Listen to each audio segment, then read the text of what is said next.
সকলকে প্রণাম ও জয়গুরু। এই কালকেই সোশ্যাল মিডিয়াতে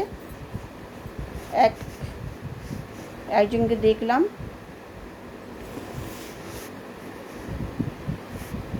এক কৃষ্ণপন্থী একটা ছেলে, বয়স কত হবে, 30-35 বছর হয়তো হবে। আমাদের শ্রী শ্রী ঠাকুর অনুকূলচন্দ্রের নিন্দা করছেন, বড় মাকে নিন্দা করছেন, সমালোচনা করছেন। হ্যাঁ, তাই তাকে আর কি বলবো, তাকে বলার কিছু নেই। তার কথা শুনে মনে হচ্ছিল সে সত্যিকারে মূর্খ। কারণ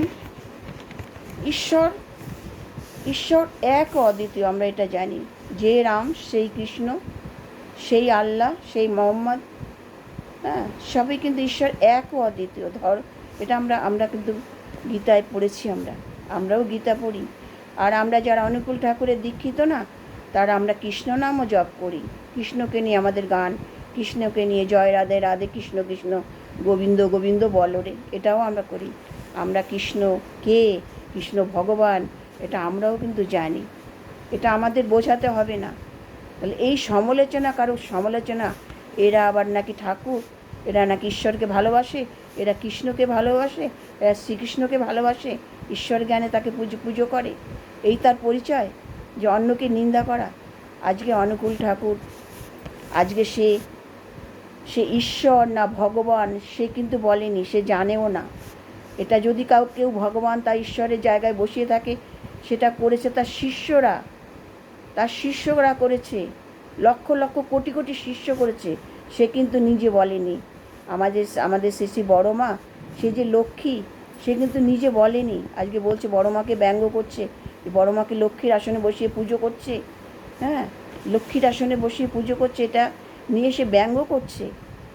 আজকে বড় মা কিন্তু বলেনি যে আমি লক্ষ্মী, সে কিন্তু বলেনি আমি লক্ষ্মী, সে কিন্তু বলেনি যে আমাকে সিংহাসনে বসাও। হ্যাঁ, তাহলে আজকে তাকে অপমান করছে। বড় মাকে লক্ষ্মীর জায়গার সঙ্গে তুলনা করেছে তার অনুকূল ঠাকুরের শিষ্যরা, মায়েরা, এই যত মা আছে না শিষ্যরা, মায়েরা, তারা তুলনা করেছে লক্ষ্মীর সঙ্গে। আর কেন তুলনা করতে পারে একজনকে, কেন তুলনা করতে হয়? এইটুকু জ্ঞান নেই যে তার মধ্যে যদি সেই সমস্ত গুণগুলো সম্পূর্ণরূপে থাকে, মা লক্ষ্মীর যে গুণগুলো ছিল যদি তার মধ্যে থাকে, তখনই তার সাথে তুলনা করা চলে।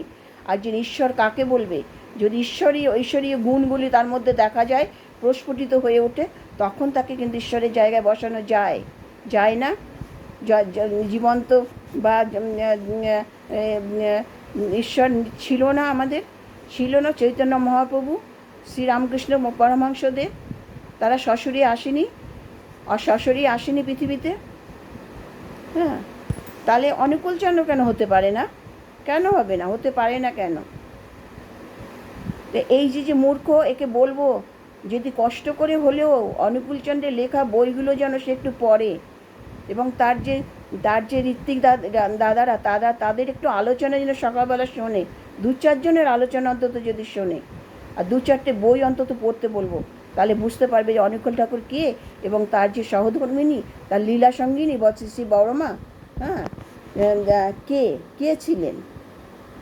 হ্যাঁ, অনুকূল ঠাকুরের চলার সাথী, তারপরে অনুশ্রুতি, সত্যানুসরণ, নারীর নীতি, বইগুলো যেন একটু পড়ে। আর বহুত বই আছে, আমার এখনও পড়া হয়নি। পুণ্যপুঁথি আছে, অনেক আছে, আমার এখনও সব বই পড়া হয়নি। হ্যাঁ, এগুলো যেন একটু পড়ে।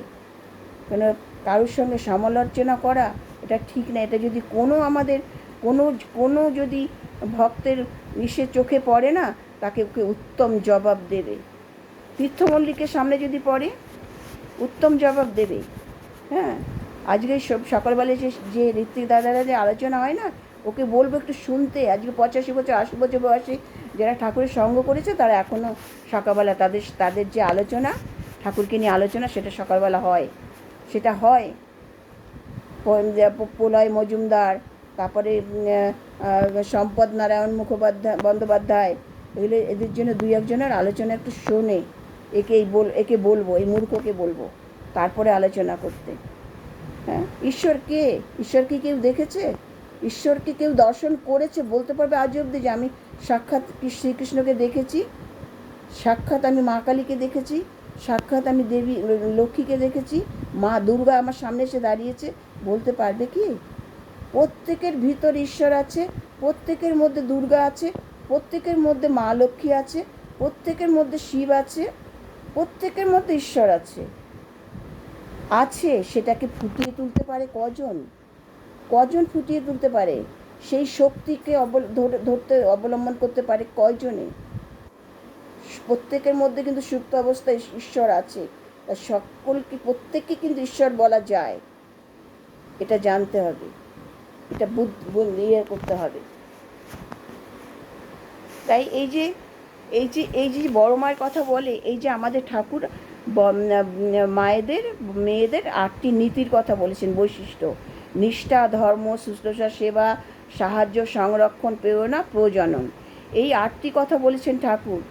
8টি মায়েদের মধ্যে এই 8টি গুণ অবশ্যই থাকা প্রয়োজন প্রত্যেকটা মায়ের মধ্যে। আছে কি? আছে কি? এই যে নিষ্ঠা, ধর্ম, শুশ্রূষা, সেবা, সাহায্য, সংরক্ষণ, প্রেরণা, প্রজননটা সকলের মধ্যে আছে, কিন্তু এইগুলো কি সমস্ত নারীদের মধ্যে আছে কি? এটা ছিল আমাদের বড় মায়ের মধ্যে। আমাদের বড় মায়ের মধ্যে এই 8টি বৈশিষ্ট্যই প্রকট হয়েছিল। হ্যাঁ, বড় মায়ের এমনি মা লক্ষ্মীর সাথে তুলনা করেনি। বড় মা কিছু লক্ষ্মী সাজতে চায়নি, মানুষ তাকে লক্ষ্মী বানিয়েছে, মায়েরা বানিয়েছে তাকে। লক্ষ্মীর মধ্যে যে গুণগুলো প্রস্ফুটিত হয় তার চরিত্রে ফুটে উঠেছিল। তাকে যারা বছরের পর বছর দেখেছিল তারাই বড় মাকে মা লক্ষ্মীর সাথে তুলনা করেছে, তাকে নিয়ে বই লিখেছে, পাঁচালি লিখেছে। আমরা কি কেউ মা লক্ষ্মীকে চোখের সামনে দেখেছি, দর্শন করেছি? পূজা করি, মূর্তি পূজা করি, ফটোতে পূজা করি, সব কিছু করি। আমরা কি দেখেছি? ও যে বড় মায়ের কথা তুললো, ও বড় মায়ের কি জানে? বড় মা কে ছিলেন? এই বিপুল সাম্রাজ্যের অধিকারী, এই অনুকূল চন্দ্রের বিপুল সাম্রাজ্যের অধিকারী ছিলেন। হ্যাঁ, তার গুণের কথা সে তার ঈশ্বরের কথা কি সে জানে? সে কে ছিলেন? সে কী ধরনের কাজ করে গেছেন? এই যে লক্ষ লক্ষ শিষ্যদের জন্য কি করে গেছেন? সমতুল্য দেখেছেন, তাদের পরিষেবা দিয়েছেন, তাদের যে রান্না করে খাইয়েছেন, একটা মানুষকে আশ্রম থেকে ফিরতে দেয়নি। প্রতিদিন শত শত লোকে রান্না করেছেন উনি নিজে হাতে, পরিষেবা দিয়েছেন। তারপরেও তিনি পাড়ায় গ্রামে গ্রামে ঘুরেছেন, মানুষের খোঁজখবর নিয়েছেন, কে খেতে পাচ্ছে না, কার বাচ্চা অসুস্থ। তিনি নিজে গাটের থেকে টাকা পয়সা দিয়ে এসেছেন, তিনি নিজে ঘর থেকে চাল বিলিয়ে দিয়েছেন, নিজে শেষ পর্যন্ত নিজের কানের হাতের বন্ধক দিয়ে পর্যন্ত তাদেরকে টাকা দিয়েছেন। সে কি জানে? ও জানে কি বড় মাকে কেন তাকে ঈশ্বরের সাথে তুলনা করা হয়েছে? বড় মাকে, স্বামীকে সেই ঈশ্বর দেবতা জ্ঞানে পুজো করত, ঈশ্বরের জায়গায় বসিয়েছিল তার স্বামী দেবতাকে। হ্যাঁ, তা অক্ষরে স্বামীর আজ্ঞা পালন করত, অক্ষরে একটা সহধর্মিণী কাকে বলে তিনি দেখিয়ে দিয়েছিলেন। সংসার কাকে বলে, সংসার কিভাবে করতে হয়, প্রতিটা মাকে শিখিয়ে গিয়েছিলেন সংসার কিভাবে করতে হয়। হ্যাঁ, স্বামী স্ত্রীর সম্পর্কে কিভাবে গড়ে তুলতে হয়, সন্তান কিভাবে মানুষ করতে হয়, একটা অল্প টাকা পয়সা দিয়ে কী করে সংসারকে গুছিয়ে করতে হয়, এগুলো বলে দিয়েছে। তার মধ্যে যে প্রেরণা ছিল, পুরুষকে কিভাবে প্রেরণা দিতে হয়, হ্যাঁ, কিভাবে সংরক্ষণ করতে হয়, কিভাবে মানুষকে সেবা দিতে হয়, কিভাবে মানুষকে সাহায্য দিতে হয়, এটা করে গেছেন দেখে যে প্রত্যেকটা কথা আমি বলছি। শুশ্রূষা করতে হয়, যে একটা অসুস্থ হলে তার নিজে হাতে শুশ্রূষা করেছেন আশ্রমে, নিজে হাতে জড়িবুটি দিয়েছেন, নিজে হাতে সমস্ত করেছেন, নিষ্ঠার সাথে কাজ করে গেছেন। এই যে নিষ্ঠা, ধর্ম কীভাবে পালন করতে হয় তিনি দেখিয়ে দিয়ে গেছেন। এ কী বুঝবে? বড় মার সম্পর্কে বললে না, বলে শেষ করা যাবে না।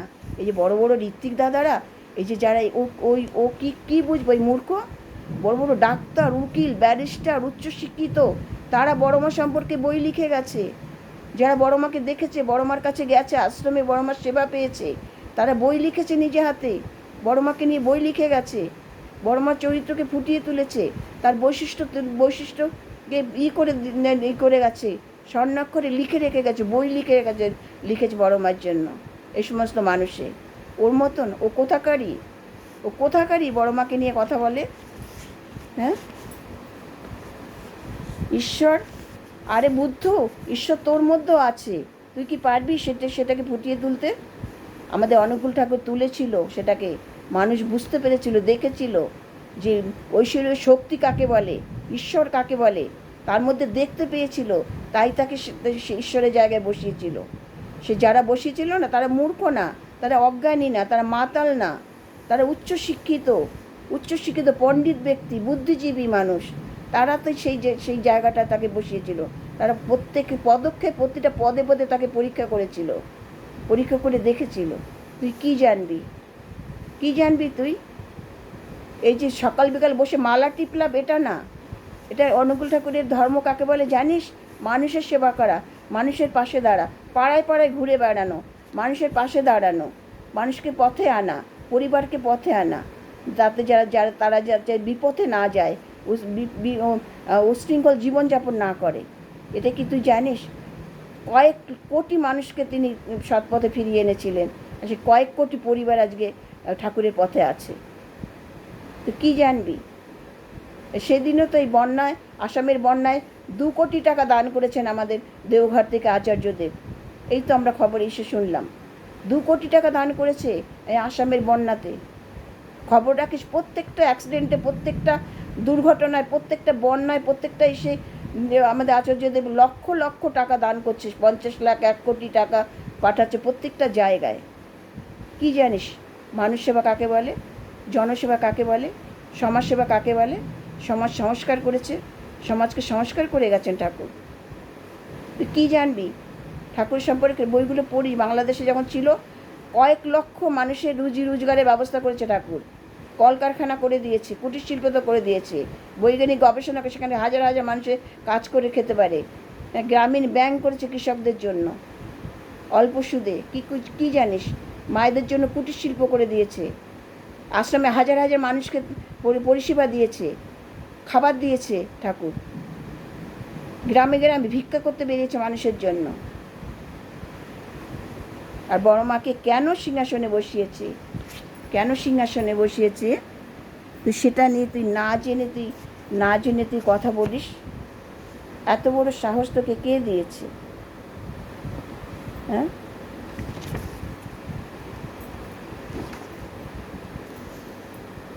তাই ঠাকুরকে না জেনে না শুনে বড় মাকে এই ধরনের কথা বলার আস্পর্ধা কারণ নেই। এটা যখন কারো চোখে পড়বে তার প্রতিবাদ তারা করবে। অনুকূল ঠাকুরের বোঝার মতন ক্ষমতা সবার নেই, আর তার শিষ্য সবাই হতে পারে না, তার দীক্ষাও সবার এসে জোটে না, এটা জানবি। জয় গুরু। আমার আলোচনা ভালো লাগলে লাইক, শেয়ার ও কমেন্ট করবেন।